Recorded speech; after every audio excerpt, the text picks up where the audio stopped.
Hello, TikTok. Yes, I know they're super sparkly. This is my Grab Me Got You since I don't have a glass of wine in my hand this go round. These are my daughters. Anyways, we're going to do another crazy history episode, and today we're going to talk about Ignaz Semmelweis. For those of you who aren't familiar with him at all, he is the father of hand washing. Now, he is such a big deal because he came up with the concept of hand washing before we even had the germ theory of disease. He worked at a hospital that it was basically a free clinic in Vienna, okay, and this is around the time of the mid 1800s. Okay, he worked at a free clinic in Vienna where women could come and they could give birth and they could receive help with giving birth. There were two hospitals, the first hospital and the second hospital. The first hospital was run primarily by doctors and physicians.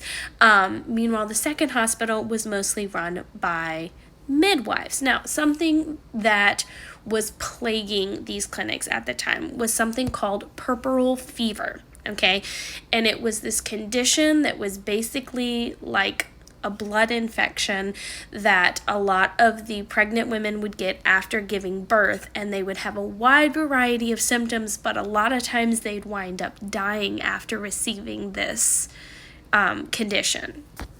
Now, they weren't 100% sure back then what was causing it, but Semmelweis did observe that women who came to the first clinic that was run by doctors and physicians got it a lot more than women who went to the second clinic, to the point where women, when they went into labor and they were picked up and taken to the clinic to give birth, would beg the person taking them to send them to the second clinic and not the first one.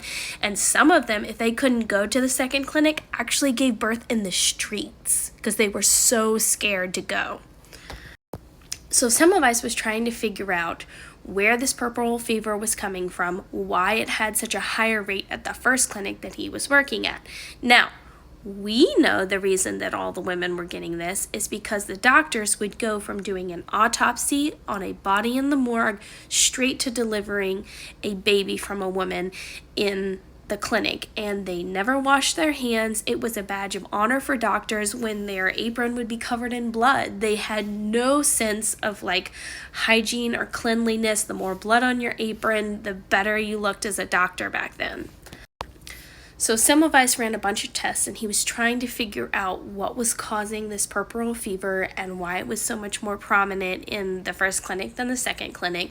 Finally, he came down to the theory that maybe doctors were transferring some kind of particles from the dead bodies to the new women, which was causing them to be sick.